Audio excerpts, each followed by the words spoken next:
محرز، ونظرنا أيضا إلى الأرقام الرئيسة لرياض محرز في هذا الموسم، وكما قلت نجد أن فريق ليستر سيتي عندما يسجل رياض محرز فإنه لا يخسر. في 9 مباريات فاز وفي مرتين تعادل، وهنا الأهداف 17 والتمريرات الحاسمة 11 والتسديدات على المرمى 58 والتمريرات العرضية 80.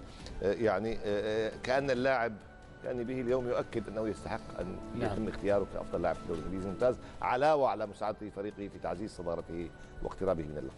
نعم يستحق بكل تأكيد حسب الأرقام اللي موجودة، 11 أسيست وصناعة و17 هدف، والغالب ال 17 هدف أعطت 3 نقاط في كثير من الأهداف. أعطت الفريق ال3 نقاط ولم تكن أهداف مجرد حتى لو خسر الفريق. لذلك أهمية محرز واضحة اليوم، لعب بشخصية كبيرة. دكتور تحدث عن في الهدف الأول عن طريق الضغط العالي الجيد، طريق الضغط العالي وعن طريق الكرات الثابتة.